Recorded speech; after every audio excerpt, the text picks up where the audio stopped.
In this video, we'll be looking at cards that could probably fit a Halloween theme aesthetic, or might have been available from the Halloween pack from the 2014 Yu-Gi-Oh! Duel Arena video game, each pack costing a total of 2,000 miniclip cook credit. First off, let's look at Pumpking, the King of Ghosts. This is a level 6 zombie monster with 1800 attack, which has the effect that if the card Castle of Dark Illusions is face up on the field, you can increase the attack and defense of this card by 100 points. Additionally, if that card continues to stay in the field, it will continuously gain a 100 attack and defense boost during each of your standby phases for 4 turns.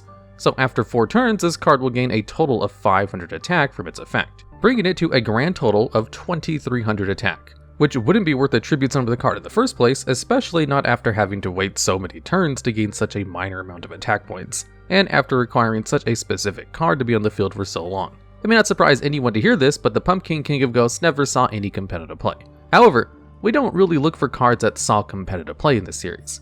We're more interested in everything else about the card, and this card definitely has a lot more to talk about. First, let's look at the card Castle of Dark Illusions. Castle of Dark Illusions is a level 4 fiend type monster, which has the effect that after it's flipped face up, all zombie type monsters gain 200 attack and defense. Then during each of your next 4 standby phases, monsters will continue to gain 2000 attack and defense, and these effects will last only as long as this card remains face up on the field. So, if we count this effect being live in addition to the effect of Pumpking, the King of Ghosts increasing its own attack power, it would gain an additional 1000 attack, bringing it up to 3300 after 4 turns. And 3300 attack in early Yu-Gi-Oh! Is actually really good, but not good enough to have to wait 4 turns around for 2 cards with no protection and a way to sort themselves out, and also requiring resources in order to set up the game state in the first place. But interesting to note about the Castle of Dark Illusions is it has one of the most unique attack and defense stats in the game, having 920 attack and 1930 defense. Most cards in the game have very even stats, either ending in complete zeros or 50s, and even cards which ends in 50s are pretty rare. So ending in a 20 and 30 is beyond rare. Doing a little bit of digging online, I was able to find out why it has such a weird attack and defense power value, and that's because in the Yu-Gi-Oh! Manga, this card had 1200 attack and 2500 defense. And in the Yu-Gi-Oh! Anime, when this card made an appearance, it was being used with these weird rules that gave monsters a bonus based on the field that they were being played inside of. And since the Castle of Dark Illusions was being played at night, it was getting a 30% attack and defense power bonus. So, in an effort to make the monster have the same amount of attack and defense power as its manga counterpart, they took 2 numbers, which if you added 30% of their value to themselves, would roughly equal 1200 and 2500 respectively. So, if you did take the defense power value of 1930 for example, 30% of 1930 is 579. And if you add 1930 to 579, you get 2509, which is about as close as you can get to its manga counterpart of 2500. And the same is true with its attack power value, where 30% of 920 is 276, where if you then add 920 and 276, you get 1196, which is very close to 1200. Now, why exactly do Castle of Dark Illusions and Pumpkin King of Ghosts work together? Well, I have no idea. Because in the anime, the character which uses the Castle of Dark Illusions did not use the Pumpkin, and the character which used Pumpkin did not use Castle of Dark Illusions. So the 2 of these cards working together doesn't really make much sense, other than the fact they both grant bonuses to other monsters over the course of a couple of turns. Although, with the Castle of Dark Illusions actually having the kanji for the dark attribute in the middle of its artwork, you would think it would work with all dark monsters instead of just zombies randomly, as that would actually make a lot more sense based on its origins and artwork. So, anyways, back to the Pumpkin King of Ghosts. Pumpking is very obviously inspired after the jack-o'-lantern, which is a hallmark of Halloween decorations, which is probably why it works with zombie-type monsters, and no one ever really questioned it. Apparently, its likeness was even used in its retrain card called Jack-o'-Balan, which is an actually good high-level pumpkin zombie-type monster, which can special summon itself from your hand and special summon zombies during your opponent's turn. It also received another retrain in the form of Pump Princess, the Princess of Ghosts, which has its level, attack, and defense exactly half of Pumpking, and has an effect which allows you to affect the attack and defense of monsters over the course of turns. Where if Pump Princess is destroyed, you can put it in your spell and trap card zone as a continuous spell card, where during each standby phase it gains a counter that lowers the attack of all of your opponent's monsters by 100 times the number of counters. So if it stays around for long enough time, it basically makes all your opponent's monsters have 0 attack eventually, which is a much better effect than Pumpking, which is a minor attack boost to your zombies only, and only if you have a specific monster on the field. Now, since Pumpking is such an old card, it's appeared in a lot of the old Yu-Gi-Oh! Video games that they used to have, and it has had a couple of different effects in those different video games. In the video game Tri-Holy God Advent Dark Duel Stories, Pumpking simply had the effect to boost the power of zombie-type monsters, whatever that means. However, it didn't require Castle of Dark Illusions to be on the field, so it's already better than the original. In the video games, the Duel City Legends of Sacred Cards and Rush of Destruction, which were infamous for giving cards brand new effects as well, Pumpking had the ability where it would power up 3 specific cards: Armored Zombie, Dragon Zombie, and Clown Zombie, which is a reference to the effect it had in the anime, where it basically buffed up these 3 monsters there as well. Although these 3 monsters are actually pretty high attack, low level monsters in the game, so this is not a half bad effect as well. In the video game, The Duels of the Roses, this card has the effect where, while it's in face-up defense position, all zombie monsters gain 100 attack points at the start of each turn. And it can be created by fusing together any combination of 2 plants and zombies, as long as one of them has less than 1000 attack and the other has more than 1000 attack, with its effect being very similar to its real counterpart effect, but again, better because it doesn't require Castle of Dark Illusions to be on the field, nor does it have a duration on how long it gives the attack boost, and it's a lot easier to bring out, and in fact is considered a very good card in that game. And finally, in the Bandai card game, Pumpking has a different art and stats and doesn't have an effect, but does have a rule printed on it, explaining that both players start with 5 cards in their starting hand. And what's interesting about this version of Pumpking is that it has 2300 attack, which is the final amount it would have gained if it stayed in the field for 4 turns and was able to fulfill all parts of its effects. Now, I'm sure this is probably the first time a lot of you have heard that monsters had different effects in the various video games. However, some of the cards in the video games had much better effects than they ever had in the real game, so it would probably be a good idea to cover some more of those in future Unknown Side of Yu-Gi-Oh videos. Next up, let's go over Vampire Lord. This is a level 5 zombie monster with 2000 attack, which has the effect that when it inflicts battle damage to your opponent, you can force your opponent to send a monster, spell, or trap card from their deck to the graveyard. And more importantly, it has a revival effect, where during your next standby phase after this card was destroyed by a card effect, you get to special summon it. And in early Yu-Gi-Oh, this was an absolute staple. It was even restricted on the ban list for a little bit because it was just too good in that early format. You see, the reason this effect was so good, despite being attached to a tribute summon monster, was because most forms of removal in early Yu-Gi-Oh was by destruction effect. We had cards like Dark Hole, Raigeki, Fissure, Trap Hole, Mirror Force, and even Sakuretsu Armor as main forms of removal. So a card which comes back after being destroyed by one of these very common forms of removal basically meant it was immortal unless it could be destroyed by battle, and was kind of like early Yu-Gi-Oh's version of DPE.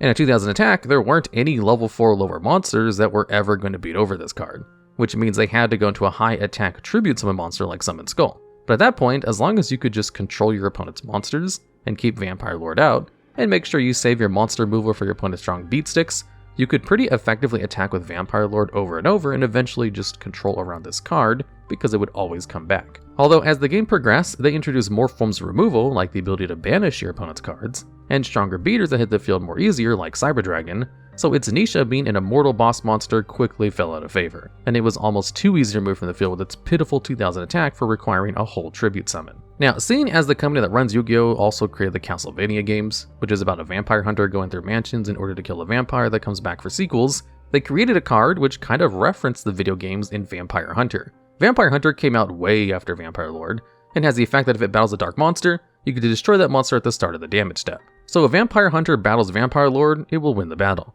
But since it was destroyed by card effect, it will just come back during your next standby phase. It was probably exactly this interaction they were trying to reference when they created Vampire Hunter, which also kind of made the card a bit too niche to see any competitive play. Vampire Lord is also one of the few cards that has an evolution form of itself in the form of Vampire Genesis. This is a level 8 zombie monster that can only be special summoned from your hand by banishing a Vampire Lord you control. And then it has the effect where once per turn, you can discard a zombie monster from your hand to the graveyard to then special summon a zombie monster from your graveyard with a level less than the monster discarded for the cost.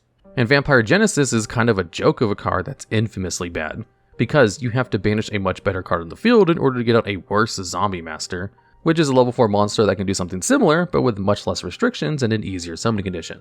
And finally, just like Pumpking, this card was kind of an old card that existed in Yu-Gi-Oh!, so it was in some of the early Yu-Gi-Oh! Video games that added this card and gave it different effects. One of the more notable ones is from Rush of Destruction, where the effect of the card is that if this card is in your graveyard at the start of your turn, you can special summon it as long as you have room for it on your side of the field. So Vampire Lord in this version of the game was an absolute powerhouse, because it just came back every turn for free, similar to Treeborn Frog, except without any of the restrictions. Well, kind of, because Rush of Destruction would only remember the top card of your graveyard and not the whole thing, so you had to be careful that it was the last card to go there before it could come back. Next up, we have Tri-Wight. This is a normal spell card that has the effect where you special summon 3 level 2 or lower normal monsters from your graveyard. So as long as you have the normal monsters in your graveyard, this card is a straight +2 in card advantage and board presence. However, since it requires such low level normal monsters as its targets, it doesn't really see any competitive play despite the effect technically being very good. And if there's ever an archetype in the future that relies on a vast amount of level 2 or lower normal monsters, this is definitely a candidate for potentially broken in the future with the right support, alongside cards like Snake Rain. Now, if you look at the actual card itself, we have 3 Skull Servants in the card artwork coming out of the graveyard. Skull Servant is a very popular skeleton type monster, which is a level 1 vanilla zombie with very low stats of only 300 attack. However, it does have the flavor text which reads, a skeletal ghost that isn't strong, but can mean trouble in large numbers, which is appropriate why this card was chosen for the artwork of Tri-Wight, since that card can bring out the maximum copies of it from the graveyard, since Yu-Gi-Oh has a rule of only 3 copies of any one card in your deck. Although Skull Servant is one of those few cards that can kinda get around this rule to an extent, because it has an archetype built around copying its name while it's on the field or in the graveyard. There is also a card called King of Skull Servants, which is a level 1 effect monster that has the effect where its attack is equal to the number of Skull Servants and King of Skull Servants in your graveyard times 1000. And additionally, if it's destroyed by battle, you can banish one of those 2 monsters from your graveyard in order to bring it back. And the artwork of King of Skull Servants is a Skull Servant on top of a whole bunch of other Skull Servants, again playing to the flavor text of the original card of being strong in large numbers. And then there's a plethora of other Skull Servant support cards which treat themselves as Skull Servant while in the graveyard, so you can easily get King of Skull Servants up to 10,000 attack. And that's kind of the whole point of Skull Servant based decks. Although, funnily enough, in a pure Skull Servant deck, one of the best ways to run the original Skull Servant in that deck is only at 1 or 2 copies. So, ironically enough, Tri-Wight isn't actually a useful card in Skull Servant decks, because the Skull Servants are better left in the graveyard, and it's not efficient to run 3 copies of them. Now, as to the name of Tri-Wight, in Japanese, the name is actually Tri-Wight Zone, which is a pun on the name Twilight Zone, which is a television series that would tell scary stories with ironic twists, which is perfect for the art of this card as skeletons are a very common monster type and can easily be associated with anything that involves scary stories. And also, the Japanese name of Skull Servant is actually just the one word, white, which is actually why Skull Servant was chosen for the artwork of Tri-Wight, because it's literally 3 whites, or Tri-Wights. Now, I'm sure no one really questioned why Skull Servant was used in the artwork for Tri-Wight, since a lot of Skull Servant support cards do have white in their names as well, like White Baking, White Mare, White Prince, and White Princess. And to round out this video, we have Madolche Queen Tiaramisu. This is a rank 4 Xyz monster which requires 2 level 4 Madolche monsters as its materials, and has the effect where you can detach one of its materials in order to shuffle up to 2 Madolche cards in your graveyard into your deck, then you get to shuffle that many cards your opponent controls into their deck. And because of the way this card is worded, its ability to spin your opponent's cards does not target, and returning cards to the deck is one of the best forms of removal, especially after the ruling update to extra deck monsters, where floating effects do not activate if they're returned to the extra deck. And there's almost no card that has protection from this kind of effect, besides just being straight up immune to monster effects in some way. So this effect is actually one of the strongest pieces of monster removal in the game, and she can hit 2 cards per activation of the effect, and it doesn't have to be just monsters. And because this card has such an excellent removal effect, people have been trying out Madolches every time they get a new piece of support, in order to see if they're finally broken yet. Now, the entire Madolche archetype is based around monsters loosely based on some kind of treat, usually some kind of cake or candy or something that can be found at a tea party. And Madolche Queen Tiaramisu is based on a tiramisu, which is an Italian coffee-flavored cake. And the jigsaw puzzle that she sits on is just a slice of tiramisu. If you look at the trap card Madolche Palooza, you can see the queen sitting at the top of a cake right next to Madolche Puddingcess, whose name is the play on words for pudding and princess. So, one can assume if Queen Tiramisu is a queen and Puddingcess is a princess, and they're shown together a few times in card artworks, it's easy to surmise that Queen Tiramisu is the mother of Puddingcess, showing one of the very few parent relationships in Yu-Gi-Oh! There's also a rank 5 monster that was released much later on in Yu-Gi-Oh's history called Madolche Puddingcess Chocolate a la Mode, which is also a princess based on a chocolate cake, although I'm not 100% sure if this is just another version of Puddingcess, or a completely new princess, which would mean Queen Tiramisu has at least 2 children. Alright, and that's the video. If you know of any other cards that should be featured in a series like this, or have a theme for a future episode like this, please let me know down in the comments below.